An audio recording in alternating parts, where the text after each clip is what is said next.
5월은 가정의 달입니다. 또 오늘은 어버이 주일입니다. 시간이 갈수록 가정의 소중함이 점점 사라지는 것 같습니다. 그렇게 느껴집니다. 과거에 비해서 점점 핵가족이 늘어가고 1인 가구도 지금 굉장히 늘고 있습니다. 많아지고 있습니다.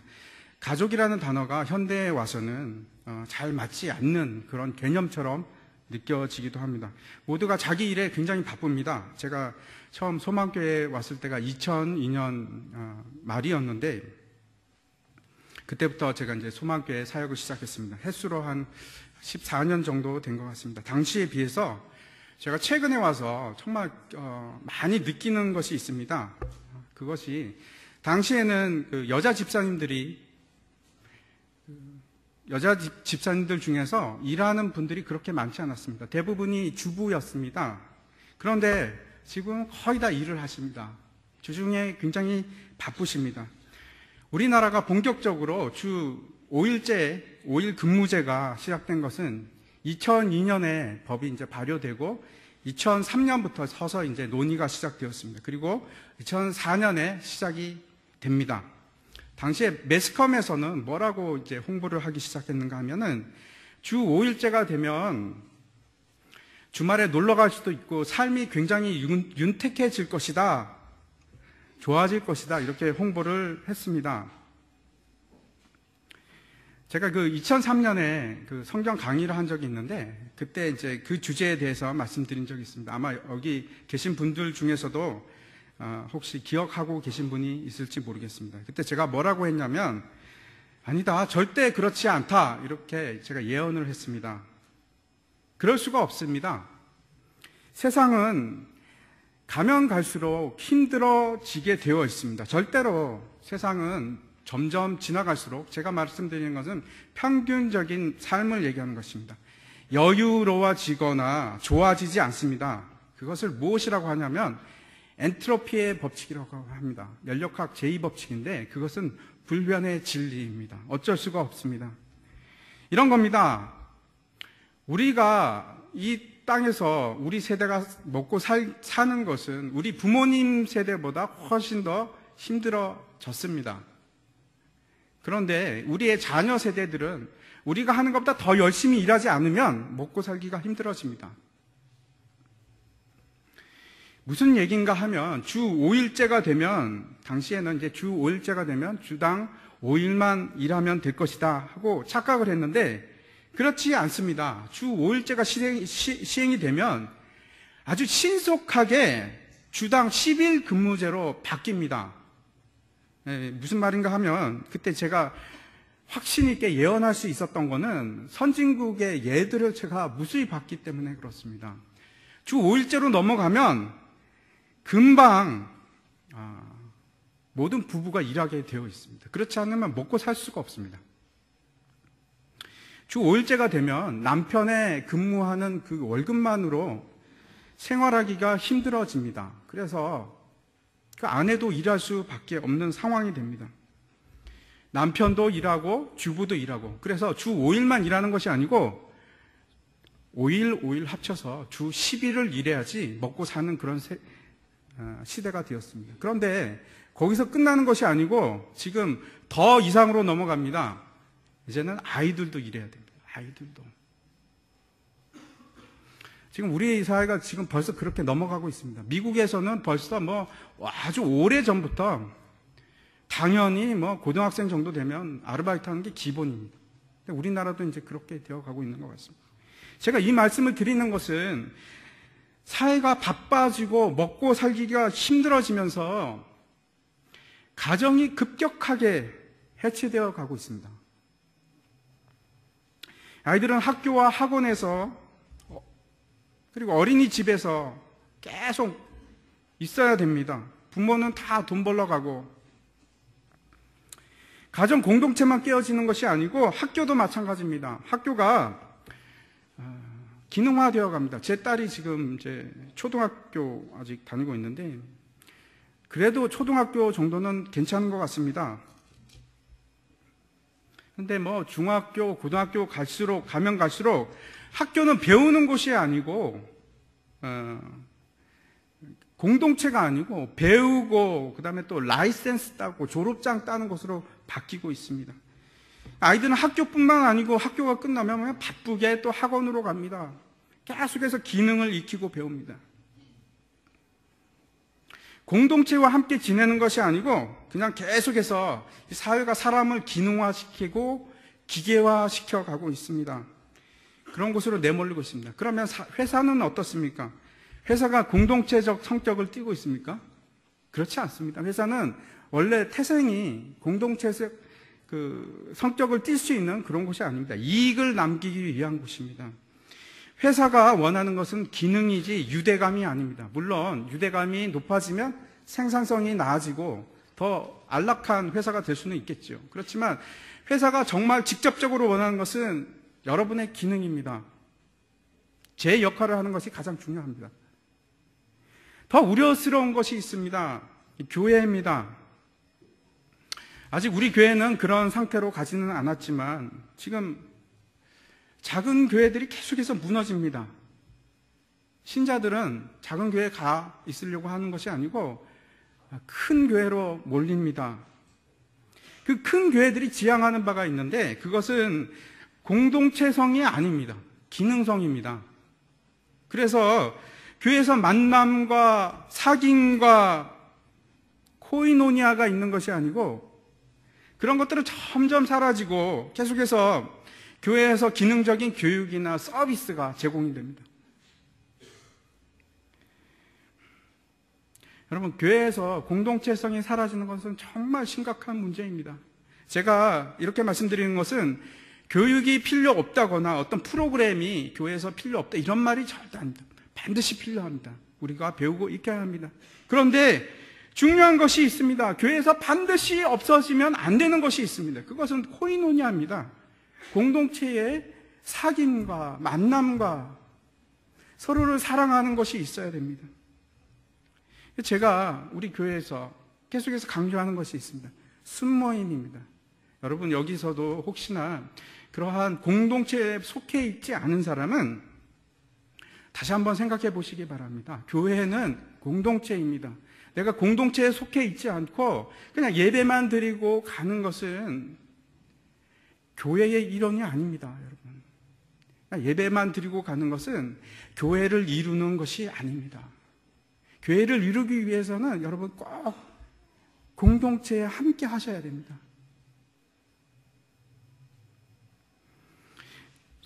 순모임이 가족 공동체를 이루는 우리 교회의 기초 단위입니다. 그래서 지금 준비한 동영상이 있는데 한번 가족에 관한 것입니다. 한번 보도록 하겠습니다.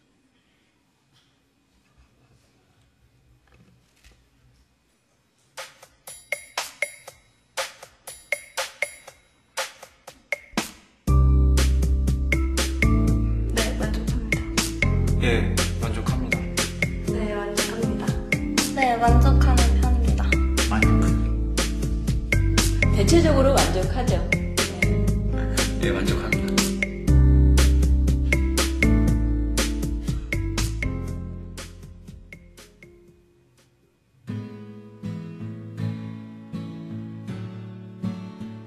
아니요, 많이 못하죠, 바쁘니까.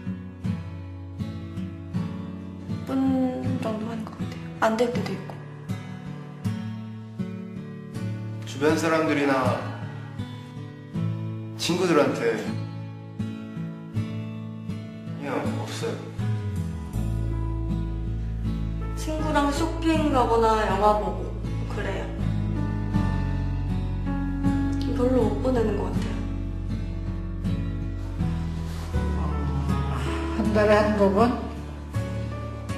자주 하는 편이지, 한두 번이면. 또 각자 또 직장을 가지고 있고, 또 바쁜 자녀들도 있고, 그러다 보니까 같이 이렇게 만나는 게 힘들지. 여가 활동은 직장에서 모임에서 등산을 가거나 하는 그런 걸 합니다. 많이 못하죠. 거의 못하고 있습니다. 자주 못 빼는 것 같아요. 일주일에 한 두세 번 하나? 네, 그럴 거예요.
여러분, 가정 공동체가 무너지는 사회가 되면은 급속하게 사라지는 것이 있습니다. 혹시 그것이 뭐라고 생각하십니까?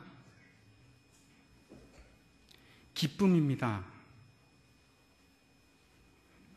기쁨은 헬라어로 카라라고 하는데 카리스, 카리스마, 그게 무슨 뜻이냐면 은혜, 은사, 그런 것이 모두 기쁨, 카라에서부터 나옵니다. 그런데 이제 우리가 은혜라고 하면은 흔히 생각하는 것이 값없이 은혜로 받는다, 공짜로 받는 것을 은혜라고만 생각합니다. 값없이 받는 것. 그런데 어떤 뜻이 있냐면 어떤 사람에게 한없이 특별하다 하는 것이 은혜의 뜻입니다. 어떤 사람에게 한없이 특별하다. 은사도 마찬가지입니다. 기쁨과 은혜로 주는 것이 은사입니다. 기쁨과 은혜로 주는 것이 바로 은사입니다. 제가 말씀드리는 것은 기쁨이라는 것은 항상 상대적이고 유대적입니다. 절대 혼자서는 만들어지지 않는 것이 기쁨입니다. 제가 말씀드리는 것은 여러분이 만약 이 무인도로 간다고 하면 여러분 기쁨이 있을 것 같습니까? 제가 장담합니다. 단 1%도 기쁨이 없습니다. 왜냐하면 혼자이기 때문에 그렇습니다. 만약에 원숭이 한 마리를 친구로 사귀어서 그 원숭이랑 같이 유대감을 나눈다면 기쁨이 조금 생길 수 있겠죠. 그렇지만 기본적으로 사람은 혼자서는 절대로 기쁨을 누릴 수 있는 존재가 아닙니다. 하나님께서 인간에게 주신 첫 번째 선물이 있습니다. 그것이 무엇인지 아십니까? 예? 가정입니다. 가정입니다. 창세기 2장 18절 한번 보도록 하겠습니다. 사람이 혼자 사는 것이 좋지 아니하니 내가 그를 위하여 돕는 배필을 지으리라. 사람은 혼자 살게 만들어진 것이 아니고 가족 공동체를 반드시 이루게 되어 있습니다. 그것이 여러분 하나님의 뜻입니다. 오늘 본문은 예수님께서 십자가에 달리시기 바로 전날 최후의 만찬을 제자들과 함께 하고 그리고 하신 기도의 내용의 일부입니다. 이 오늘 요한복음 17장은 전체가 다 예수님의 기도입니다. 그런데 여러분 이 기도의 핵심이 무엇인지 아십니까? 13절을 한번 보도록 하겠습니다. 내가 아버지께 가오니 내가 세상에서 이 말을 하옵는 것은 그들로 내 기쁨을 그들 안에 충만히 가지게 하려 함이니이다. 무슨 말인가 하면 예수님께서 기도를 하시는데 그 기도의 목적이 무엇이라고요? 여러분과 제가 기쁨이 충만하게 가질 수 있도록 기도를 하고 있습니다. 예수님께서 우리가 기뻐하기를 원하십니다. 예수님께서. 먼저 생각할 것이 있습니다. 여러분, 기쁨은 도대체 어떻게 해서 생기는 것일까요? 기쁨은 외부에서 오는 겁니까? 아니면 우리 내부에서 생기는 것입니까? 제가 말씀드리는 것은 기쁨은 완전히 외부로 와서 나는 받아들이는 것이, 기쁜 상황이 돼서 받아들이는 것이 기쁨일까요? 아니면은 내가 노력해서, 우리가 노력해서 기쁨을 만들어낼 수 있는 걸까요? 여러분 어떻게 생각하십니까? 생각해 보신 적이 없어서 잘 모르시겠죠. 네, 기쁨은 노력해서 우리가 만들어낼 수가 있습니다. 놀랍지 않습니까? 전혀 안 그렇습니까? 빌립보서 4장 4절을 한번 보도록 하겠습니다. 제가 읽겠습니다. 우리가 잘 알고 있는 말씀입니다. 주 안에서 항상 기뻐하라. 내가 다시 말하노니 기뻐하라. 여러분, 이 기뻐하라는 것은 그냥 하나님께서 그래 기뻐해도 좋고 뭐 상황이 안 되면 안 할 수도 있지 뭐 하고 말씀하신 것이 아니고요. 능동적 명령형입니다. 적극적인 명령형입니다. 기뻐하라! 명령하신 겁니다. 그것도 그냥 명령하신 것이 아니고 어떻게 해요? 항상 기뻐하라. 그렇지만 우리가 이 말이 쉽지 어떻게 항상 기뻐할 수가 있겠습니까? 우리가 궁극적으로 우리가 기뻐할 수 있는 이유는 우리가 구원받았기 때문입니다. 이 이유는 구원인데, 여러분, 스포츠 경기 중에서 제일 짜릿하고 재밌는 게 어떤 것이 있습니까? 만약에 축구 경기를 한다. 여러분, 어떤 게 재밌습니까? 역전승입니다. 역전승. 만약에 한국과 일본이 이제 축구 경기를 한다고 합시다. 그런데 4대3으로 역전하는 겁니다. 전반전에 3대0으로 지고 있다가 후반전에 문전을 계속해서 들어가고 3대1, 3대2, 3대3, 3대4까지 갔다고 생각해 보십시오. 가슴이 터지지 않습니까? 너무 흥분하고 그 감격이 이루 말할 수도 없겠죠. 집집마다 난리가 날 겁니다. 텔레비전 앞에서. 구원이 그런 겁니다. 내가 죽었는데, 죽을 수밖에 없는 상황인데 어느 날 갑자기 역전을 하는 겁니다. 놀라운 일이 일어나서 내가 갑자기 이겨버리는 겁니다. 우리의 삶을 내가 송두리째 그냥 역전승을 시키고 이겨버리는 겁니다.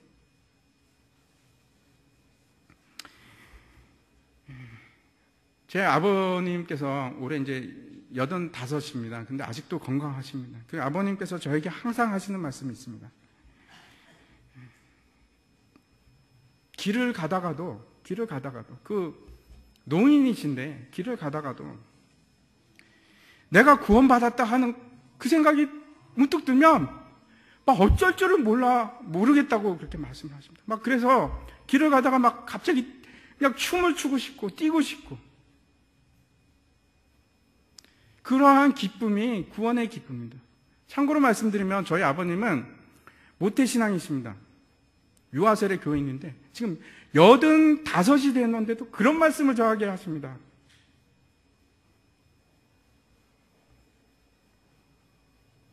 여러분, 기쁨이라는 것은 어떤 잠잠한 고요한 데서 오는 조용한 그런 것이 아니고요. 고에너지 상태입니다. 무슨 말이냐면 감당할 수 없어서 벌쩍벌쩍 뛰고 웃고 그러는 것이 기쁨입니다. 카라가 그런 것입니다. 심지어 사도 바울은 빌립보서에서 이렇게 얘기합니다. 빌립보 감옥에 있는 겁니다. 감옥 속에서 나는 정말 기뻐. 너희들도 기뻐해. 항상 기뻐해. 이렇게 얘기하고 있는 겁니다. 오늘 본문으로 다시 한번 돌아가 보겠습니다. 17장 전체에서 말하고 있는 이 기쁨의 이유에 대해서 오늘 3가지를 말씀드리려고 합니다. 그 첫 번째 8절을 한번 보시기 바랍니다. 제가 읽도록 하겠습니다.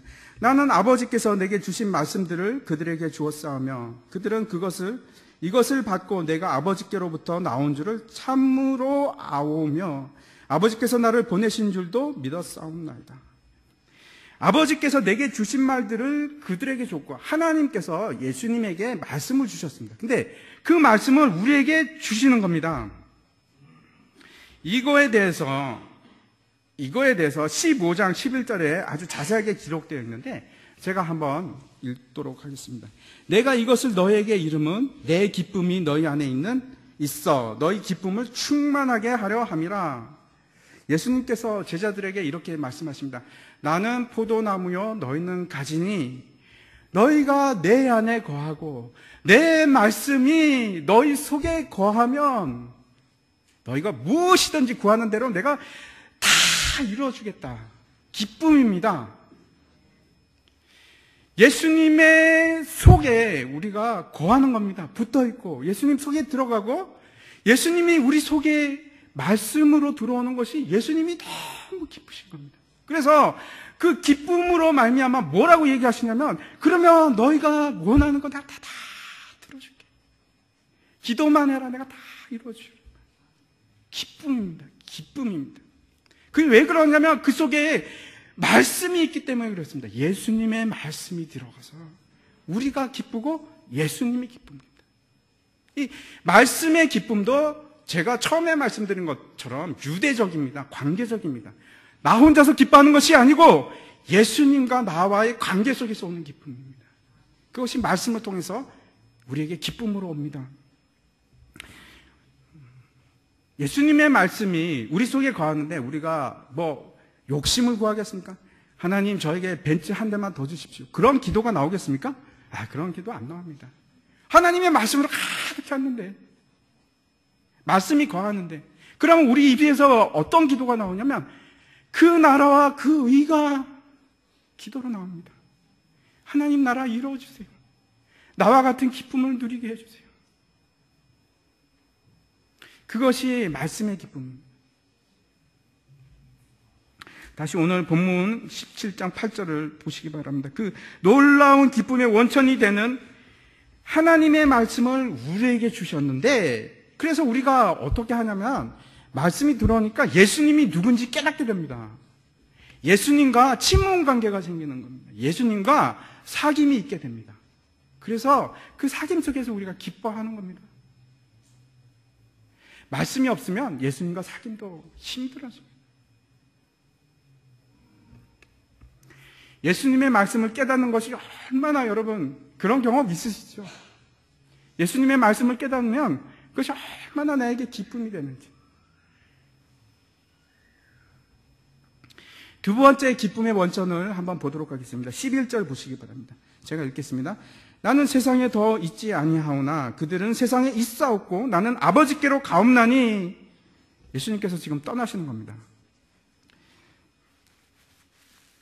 거룩하신 아버지와 내게 주신 아버지의 이름으로 그들을 보존하사 지켜주시사 우리와 같이 그들도 하나 되게 하여 하옵소서. 하나 되게 하옵소서. 이렇게 얘기하고 있습니다.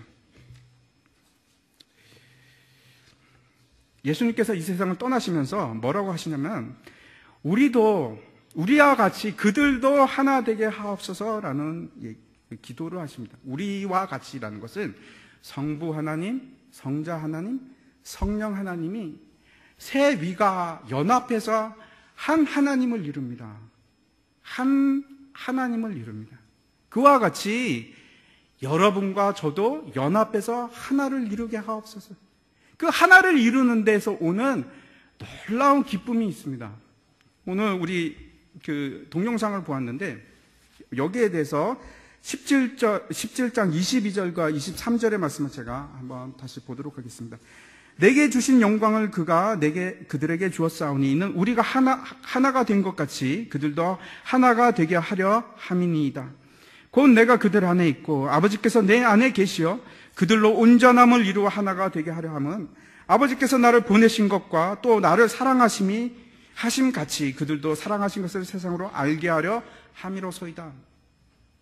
무슨 말인가 하면 22절에서 내게 주신 영광에 대해서 얘기를 하는데 우리가 하나 된 것 같이 이렇게 얘기를 하십니다. 근데 이 영광이 도대체 뭘까 한번 생각해 보시기 바랍니다. 원래 예수님께서는 창조 전부터 영광을 가지고 영화롭게 되신 분입니다. 하나님이십니다. 그런데 그 하나님이 어느 날 갑자기 사람이 된 겁니다. 그것은 마치 사람이 개미가 된 것보다도 더 비참한 겁니다. 어떻게 하나님이, 창조주 하나님이 피조물이 됐을까? 하나님이 사람이 됐을 뿐만 아니고 그 사람이 되어서 그 다른 사람들로부터 고난을 받으십니다. 배척을 당하시고 심지어는 십자가에 고난을 당하시고 죽습니다. 그렇지만 부활하셔서 다시 회개하십니다. 영광의 자리로 회개하십니다. 그것이 영광입니다. 그것이 영광의 하나 되는 것입니다. 제가 왜 이 말씀을 드리냐면 우리 공동체 중에 약한 자도 있고 강한 자도 있습니다. 높은 자도 있고 낮은 자도 있습니다. 그런데 그것을 다시 똑같이 만들어서 영광의 자리로 하나 되게 하는 겁니다. 그런데 그 요소가 뭐라고 하냐면 사랑. 나를 사랑하신 같이 그들도 사랑하신 것을 세상으로 알게 하려 함이로소이다. 이렇게 얘기하고 있습니다. 여러분, 기쁨은 혼자서 가질 수 있는 것이 아니고 항상 타인과의 관계 속에서 오는 것인데 그 기쁨은 어디서 오냐 하면은 연약함을 사랑으로 감싸주고 품어주고 보호해 주는으로서 오는 것이 기쁨입니다. 마치 이런 겁니다. 오늘도 두 어린 아이가 왔는데 그 아이를 부모가 이렇게 안고 있습니다. 따뜻한 체온이 느껴지고 엄마가 미소를 짓고 아주 다정한 말을 건넵니다. 그리고 먹을 것도 주고 그러면 아이가 기뻐합니다. 그것이 기쁨의 가장 기초적이고 원초적인 기쁨입니다. 연약함을 채워주는 기쁨과 그것을 받음으로 오는 기쁨이 우리 사이에 있는 가장 기본적인 기쁨입니다. 여러분 모르셨죠? 기쁨은 절대로 딴 데서 오는 것이 아니고 관계 속에서, 공동체 속에서 오는 겁니다. 여러분 혼자 있는 부분 보십시오. 얼마나 힘들어하는지. 안 그런 척하죠. 가면을 쓰고 있고.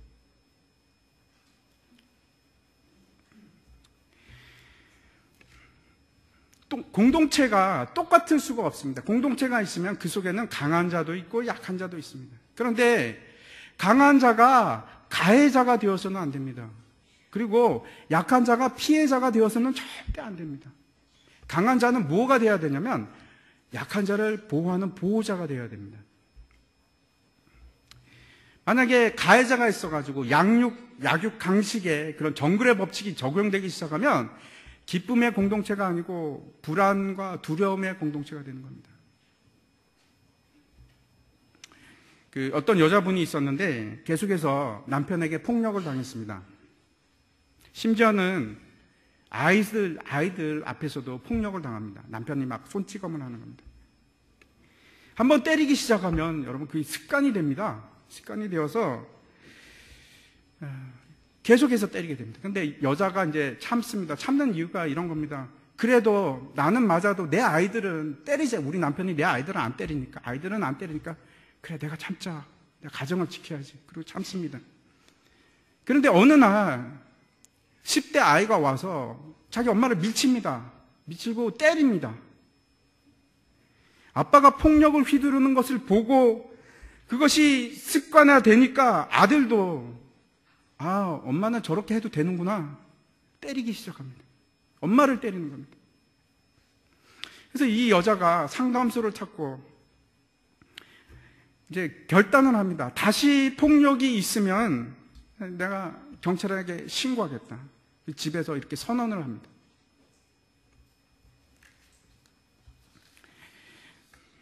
가정에서 여러분 한번 살펴보시기 바랍니다. 우리의 가정에서 지금 약자가 있는지 강자가 있는데 그 강자가 계속해서 힘으로 몰아붙이고 있는 상황인지 여러분의 자녀들에게도 마찬가지입니다. 여러분의 자녀들에게 여러분이 강자가 되어서는 안 됩니다.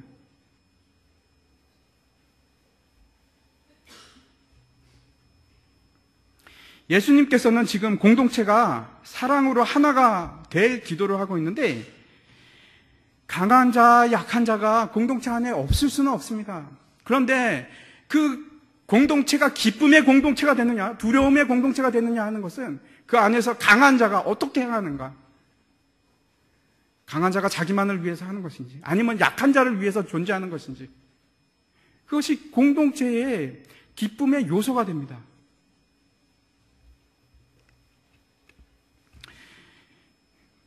가정에도 그렇고 숙모임에도 그렇습니다. 약한 사람이 있고 또 강한 사람이 있습니다. 그러면 강한 사람들은 보호자가 되어서 그 약한 사람들을 위로해주고 맞아주고 안아주고, 그것이 코이노니아입니다. 공동체입니다. 그런데 이 가정에서 약함을 드러낼 수 없는 그러한 상황이 된다면 이 담을 쌓기 시작합니다. 참 문제가 됩니다. 약함을 드러낼 수 없는 것은 아이가 이제 학교에서 무슨 일이 있었는지 기분이 상해서 막 돌아옵니다. 어머니가 묻습니다. 도대체 왜 그러는 거야? 너 학교에서 무슨 일이 있었어? 그때 아이가 말을 안 합니다. 아, 됐어. 그냥 놔둬. 내가 알아서 할게. 여러분 가정은 어떻습니까? 만약에 이런 상황이 되어가는 것은 지금 기쁨의 공동체가 되는 것이 아니고 지금 문제가 있는 겁니다. 담을 쌓고 있는 겁니다.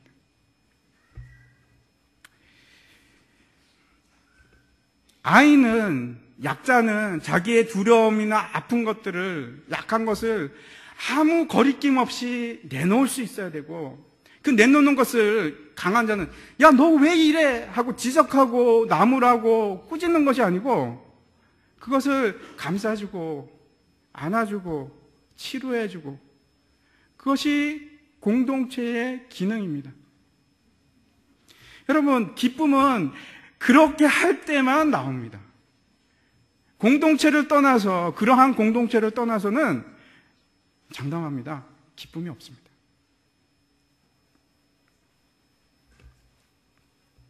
세 번째 보겠습니다. 세 번째 기쁨은 악에 빠지지 않고 진리로 거룩해짐으로 나타납니다. 15절부터 17절까지 제가 읽도록 하겠습니다. 내가 비옵는 것은 그들을 세상에서 데려가시기를 위함이 아니요 다만 악에 빠지지 않게 보전하시기를 위함이니이다. 내가 세상에 속하지 아니함 같이 그들도 세상에 속하지 아니하였사옵나이다. 그들을 진리로 거룩하게 하옵소서. 아버지의 말씀은 진리니이다. 우리가 기억해야 할 것이 있습니다. 이 구절을 통해서 우리가 발견할 수 있는 것은, 여러분, 세상은 여러분이 생각하는 것처럼 절대 중립적이지 않습니다. 제가 다시 한번 말씀드립니다. 세상은 중립적인 지대가 아닙니다. 세상은 우리에게 있어서 악한 곳입니다. 이 세상에는 실제로 악이 존재하고 악이 이 세상을 통치하고 있습니다. 그래서 우리가 계속해서 그 영향을 받습니다. 15절에서 분명히 그렇게 얘기하고 있습니다. 세상에 악이 존재함으로 말미암아 우리에게 고통이 있습니다. 어떤 사람은, 여러분, 궁핍을 겪습니다. 어떤 사람은 사업이 망할 수도 있습니다. 모든 것을 잃을 수도 있습니다. 우리에게 아픔을 주는 대표적인 것이 있습니다. 여러분, 무엇이 가장 아픕니까? 그 가장 아픈 것 중에 하나는 애착의 단절입니다. 무슨 말이냐 하면, 사랑하는 사람과의 관계가 끊어지는 것이 가장 아픕니다. 내가 사랑하는 사람이 죽을 수도 있고요, 내가 사랑하는 사람이 멀리 떠날 수도 있습니다. 그때 그 고통은 굉장히 큽니다. 그런데 중요한 것은 그 고통이 왔을 때 기쁨이 있는 사람은 그것을 견딜 수가 있습니다. 근데 기쁨이 결핍되어 있는 사람은 그걸 견딜 수가 없어요. 그 충동장애나 그 고통을 조절할 수 있는 게 다 망가져 버립니다. 그래서 어떻게 되냐면 사람이 극단적이 되어지고 사람이 외톨이가 되려고 하고 모든 것이 엉망이 되어 갑니다.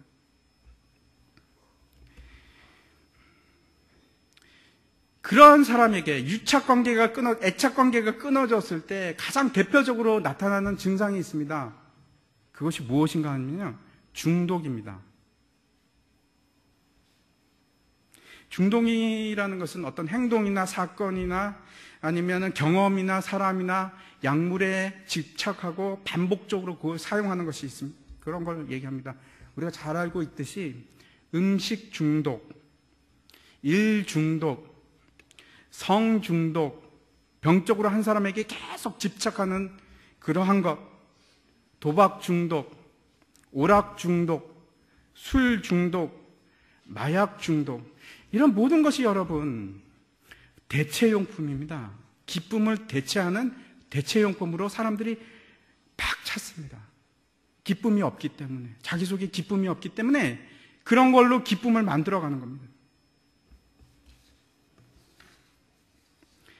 그 기쁨의 이 대용품인 중독은 사람들에게 쾌감을 줍니다. 일시적으로 쾌감 중추에 자극을 주어서 도파민이라는 물질을 만들어냅니다. 그러면 그 도파민이 나오면 사람이 쾌감을 느낍니다. 그런데 문제는 이 쾌감은 굉장히 일시적인 거라서 한 사람은 반드시 또 하게끔 되고 또 하게끔 되고 강도는 더 깊어져야 되고 없어서는 불안해집니다. 목이 타고 갈증을 느끼게 됩니다. 여러분, 이거는 기쁨이 아니고 가짜입니다. 가짜. 대용품입니다. 그 악이 우리에게 주는 대용품입니다. 요즘 아이들을 보면은 어른 할 것도 없습니다. 식당에 한번 가보십시오. 젊은 사람이 있으면 예외 없습니다. 모든 사람이 스마트폰하고만 얘기를 합니다. 사람들, 저는 막 신기해요. 어떤 때는. 대여섯 명이 앉아있는데 모두가 식당에 앉아서 얘기는 안 하고 다 이러고 있습니다.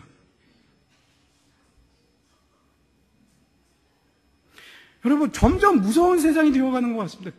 기쁨이 아니고 기쁨의 대용물이 우리를 막 지배를 합니다. 텔레비전, 인터넷, 스마트폰, 그런 것이 사람의 기본적인 본질적인 기쁨을 파괴해가고 있습니다. 여러분, 모르셨죠? 기쁨은 절대로 그런 데서 오는 것이 아니고 사람과의 관계 속에서 연약함을 위로해주고 안아주고 감싸주고 그것을 받음으로, 그것을 줌으로 오는 것이, 그것이 진짜 기쁨이고 이것은 기쁨이 아닙니다. 이 거짓 기쁨의 가장 흔한 출처가 원래는 음식, 성, 도박 같은 거였는데 요즘에는 스마트폰을 넣어야 될 것 같습니다. 이 중독에 들어가면 뭐가 생기냐면 강박증이 생기고 집착증이 생기고 그 다음에 스스로 절제가 안 됩니다. 여러분 아이들 그런 아이들 있죠? 핸드폰 뺏으면은 강박증 생기고 여러분 그 아이들이 지금 기쁨을 속에 있는 기쁨을 파괴해가고 있는 겁니다.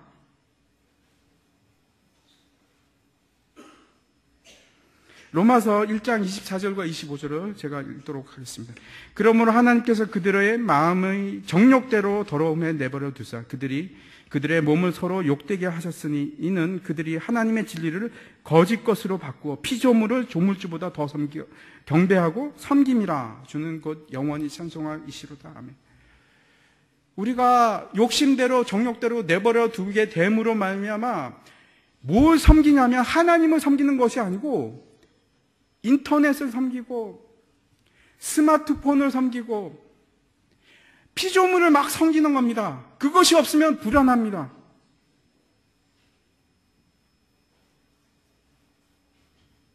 여러분 어떤 것에 중독이 된다는 것은 마음의 정욕대로 하는 것은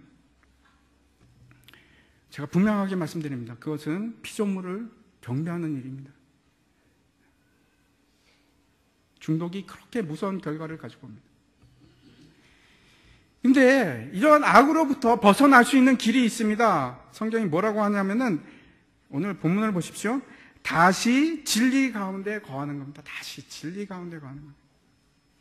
이 일을 위해서 19절에서 한번 보도록 하겠습니다. 19절에서 예수님께서 뭐라고 말씀하시냐 한번 보겠습니다. 또 그들을 위하여 내가 나를 거룩하게 하오니 이는 그들도 진리로 거룩함을 얻게 하려 함이니이다. 무슨 말인가 하면 예수님께서 자기 스스로를 거룩하게 했습니다. 예수님이 자기를 거룩하게 했다? 이상하지 않습니까? 근데 그것은 무슨 말이냐면 거룩하다는 것은 악과 분리시키는 것을 얘기합니다. 악과 분리시키는 것을. 예수님께서 악과 자신을 분리시키는 것을 스스로 본을 보이심으로 거기서만 끝나는 것이 아니고 그 예수님 안에 거하면 예수님께서 우리를 악으로부터 분리를 시키시는 겁니다.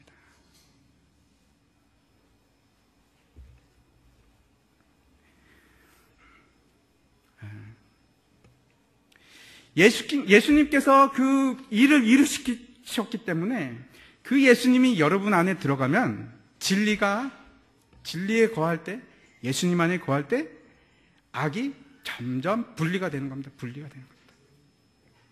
그게 분리된다는 것이 바로 거룩해지는 것입니다. 오늘 어버이 주일을 맞이해서 제가 기쁨에 대해서 말씀을 드렸습니다. 여러분 3가지 말씀드렸는데 다 까먹으셨죠? 제가 그럴 것 같아서 다시 한번 말씀드립니다. 첫 번째, 기쁨은 말씀을 통해서 옵니다. 예수님의 말씀을 통해서 옵니다. 그러면요, 예수님의 기쁨이 내 기쁨이 됩니다. 예수님을 알아가는 겁니다. 말씀을 듣는 것은, 말씀을 배우는 것은, 말씀을 묵상하는 것은 예수님과 점점 친하게 되는 겁니다. 그래서 예수님과 나 사이에 유대관계가 생기고 사귐이 있고 기쁨이 생깁니다. 두 번째는 가정을 통해서, 공동체를 통해서 기쁨이 옵니다. 제가 부탁드리겠습니다. 여러분 혹시 지금이라도 순예배에 참석하지 않은 분이 있으면 다시 한번 생각해 보시기 바랍니다. 그것이 기쁨의 기본적인 근원입니다. 연약한 자를 감싸주고 보호해주고, 가정으로부터, 가정이 가장 그 모델입니다. 기쁨의 모델입니다. 그 가정으로부터 여러분 기쁨이 오는 겁니다. 여러분 아까 글자가 작아서 잘 보여주셨는지 잘 모르겠는데, 자녀들이랑 정말 하루에 몇 분 얘기하십니까? 정말 10분 이상 하십니까? 기쁨은 대화 속에서, 사귐 속에서 오는 겁니다. 그냥 집에 가면은 아빠는 텔레비전 보고 아이는 지방에서 스마트폰 하고 가짜 기쁨 속에서 살아가는 거 아닙니까? 그 가정이 허물어지는 겁니다, 여러분. 가정이 허물어지는 겁니다. 저희 집에는, 저 텔레비전 보는 걸 참 좋아합니다. 근데 저희 집엔 텔레비전이 없습니다. 저희 집 사람이 다 없애버렸습니다. 그래서 근데 참 유익합니다. 시간이 그런 쓸데없는 게 안 뺏기니까 참 유익합니다. 제가 텔레비전이 없으니까 또 스마트폰이나 스마트 기기 가지고 계속 뉴스를 또 체크합니다. 그것도 제가 고민입니다. 이걸 더 줄여야지. 이 쓸데없는 이 기사를 내가 계속 봐서 도대체 내가 뭐 하겠다는 건가? 그런 생각을 합니다. 가짜 기쁨입니다. 가짜 기쁨. 정말 기쁨은 세 번째 어디서 나옵니까? 악에서부터 분리됨으로부터 옵니다. 여러분, 악에서부터 떨어져 나오는 것이 얼마나 기쁜 건지 모릅니다. 거룩해진다는 것은 여러분 기쁨입니다. 다시 기억하시기 바랍니다. 말씀을 통해서 우리가 기뻐지고, 가정 공동체를 통해서 기뻐지고, 악으로 우리가 분리됨으로부터 가짜 기쁨에 속지 마시기 바랍니다. 거기서 분리됨으로 우리가 진짜 기쁨을 누리게 됩니다. 제가 이 3개 중에서 가장 강조하고 싶은 것은 두 번째입니다, 여러분. 가정을 다시 한번 돌아보시기 바랍니다. 우리 가정은 건강한지, 내 연약함을, 모든 사람이 자기 연약함을 내놓을 수 있을 정도로 그렇게 건강한 가정인지, 두려워서 내 연약함을 내놓을 수 없는 그런 공동체인지 한번 생각해 보시기 바랍니다. 같이 기도하겠습니다.